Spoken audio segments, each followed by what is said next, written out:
ही लड़की हूँ, तो मैं आपसे कहूँ अमिताभ जी, मैं भी यही सोच रही हूँ कि आप अमित ही हैं जी। तो अमिताभ जी आप मेरे लिए कुछ 2 लाइनें कह दीजिए, तो आप उस टाइम उस अंदाज में क्या कहना चाहेंगे? चलिए, एक बच्चन साहब की एक सिलसिला का दौरा मुझे याद आ रहा है जी, आपके सामने प्रस्तुत करता हूँ जी। ये रात है या तुम्हारी जुल्फों खुली हुई है चांदनी तुम्हारी नजरों से मेरी रातें जुड़ी हुई है। ये चांद है या तुम्हारा कंगन, सितारे हैं या तुम्हारा आंचल, ये हवा में झोंका है या तुम्हारे बदन की खुशबू, ये पत्तियों की है सरसराहट कि चुपके से तुमने कुछ कहा है।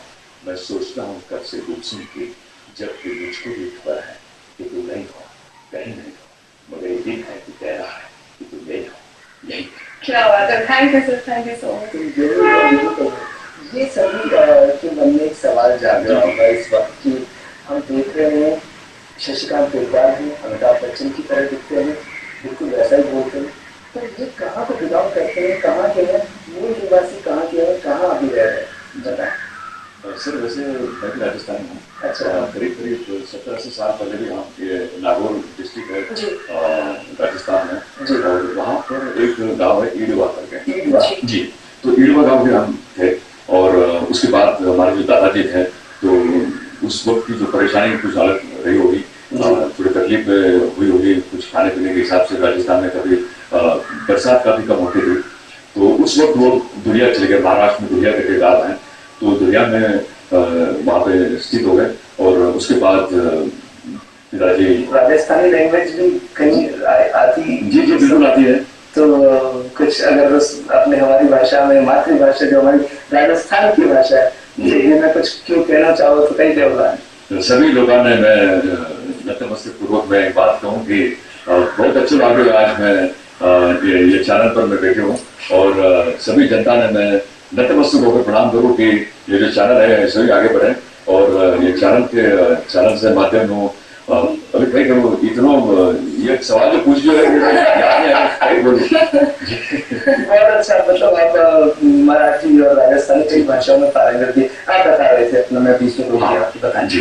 तो फिर राजस्थान से हम निकल के दुरियार में जी, दुरियार में स्थित हो गए। फिर पिताजी काम वाम करते थे जी। हमारी जो हालत थी थोड़ी गंभीर थी, इतना नहीं मतलब कमा नहीं पाते थे पिताजी की, और थोड़ा घर में हालत थोड़ी नाजुक हुई जी। तो बचपन से हमारा स्ट्रगल चलता रहा।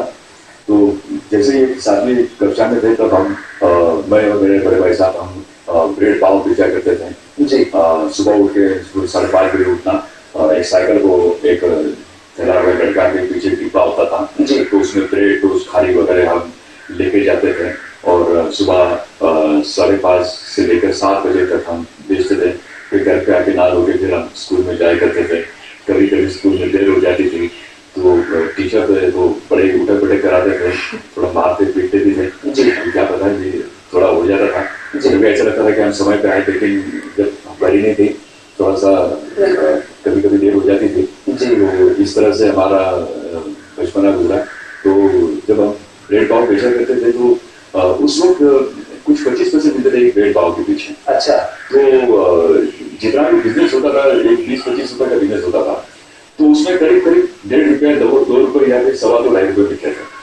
तो 2 रुपये तो हम जितना भी प्रॉफिट होता था उसमें से 2 रुपये हम घर पे दिया करते थे जी। और 2 रुपये से ऊपर जो कमाई होती थी 25 पैसे 50 पैसे, तो अलग से हम डिब्बा बनाते थे। और